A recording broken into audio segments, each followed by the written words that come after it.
வணக்கம். இன்றைக்கி இந்த வீக்லி அனாலிசிஸ் கோல்டோடது பார்த்துடலாம்.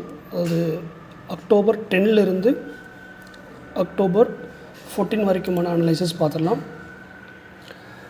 ஓகே, இப்போ இந்த வீக்லி பார்த்தோம் அப்படின்னா லாஸ்ட்டு ப்ரீவியஸ் ஹையை மார்க்கெட் ரிஜெக்ஷன் கொடுத்துருக்கு இந்த ஏரியாவில். இங்கே கவனிச்சிங்கன்னா தெரியும். ஸோ ப்ரீவியஸ் ஹையை ரிஜெக்ஷன் கொடுத்துருக்கு. ஓகே, இதோட இதில் கம்மி பண்ணிடுறேன். இந்த ஏரியாவில் பார்த்தீங்கன்னா ரிஜெக்ஷன் கொடுத்துட்டு கீழே மார்க்கெட் க்ளோஸ் ஆகிருக்கு. ஸோ நெக்ஸ்ட்டு என்ன நடக்கலாம் அப்படின்னு பார்த்தீங்க அப்படின்னா, நம்ம டெய்லி சார்ட்டில் பார்க்கும்போது ஒரு ட்ரெண்ட் லைன் ஃபாலோ ஆகிட்டுருக்கு. ஸோ இந்த லைன் சார்ட்டில் நம்ம ட்ரா பண்ணி பார்க்கலாம். ஓகே, ஒரு ட்ரெண்ட் லைனில் ஃபாலோ ஆகிட்டுருக்கு. இங்கே பார்த்தீங்கன்னா எவ்வளோ தடவை ரிஜெக்ஷன் எடுத்துருக்கு பாருங்கள் மார்க்கெட்டு. ஸோ இந்த ஒரு ட்ரெண்ட் லைன் ஃபாலோ பண்ணி, அதாவது லோவர் லோ க்ரியேட் பண்ணிகிட்டே வந்துட்டுருக்கு மார்க்கெட்டு. ஸோ இந்த ட்ரெண்ட் லைன் இப்போது கரெக்டாக ரிஜெக்ஷன் எடுக்குது அப்படின்னா எகெயின் மார்க்கெட் இந்த லோவை பிரேக் அவுட் பண்ணுறதுக்கு சான்சஸ் இருக்குது. ஸோ அரௌண்ட் 1600 ரேஞ்ச் வரைக்கும் வரலாம். ஓகே, இப்போது இதில் இல்லை நம்ம கேண்டில் ஸ்டிக்ஸில் பார்க்கும்போது இங்கே ஆல்ரெடி ஒரு ரெசிஸ்டன்ஸை மார்க்கெட் பிரேக் அவுட் பண்ணிட்டு போயிருக்கு.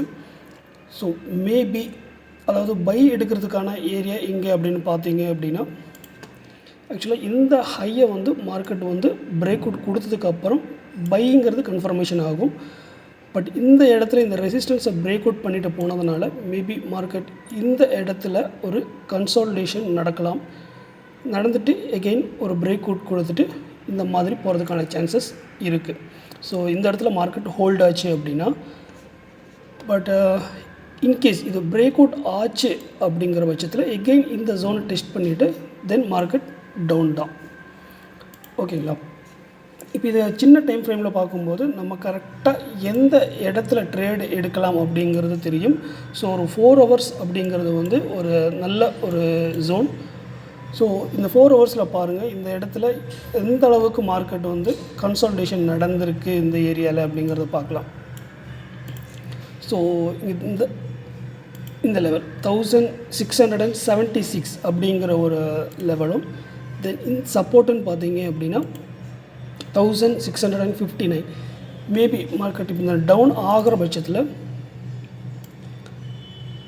இந்த ஜோனில் மேபி ஒரு சின்ன கன்சாலிடேஷன் நடக்கலாம். ஏன்னா ஆல்ரெடி இந்த இடத்துல மார்க்கெட் ஒரு கன்சாலிடேஷன் நடந்திருக்கிறதுனால, ஸோ எகெயின் சேம் இதே மாதிரி நடந்துட்டு தென் பிரேக் அவுட் கொடுத்து தென் டெஸ்ட் பண்ணிவிட்டு மார்க்கெட் கீழே வரலாம். ஓகேங்களா?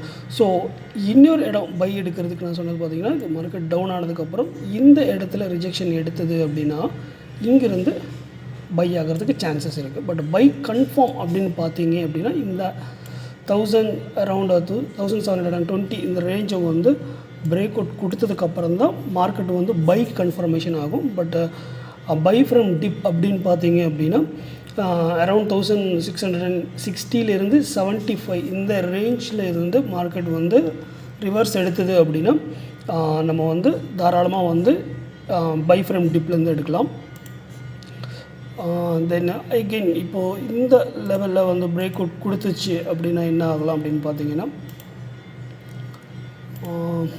ஸோ நெக்ஸ்ட் இந்த லெவல் வரைக்குமே வர்றதுக்கு சான்ஸ் இருக்குது. அதாவது 1620 இந்த லெவல் பிரேக் அவுட் ஆச்சு அப்படின்னா 1600ங்கிறது மார்க்கெட் கன்ஃபார்மாக வரும்.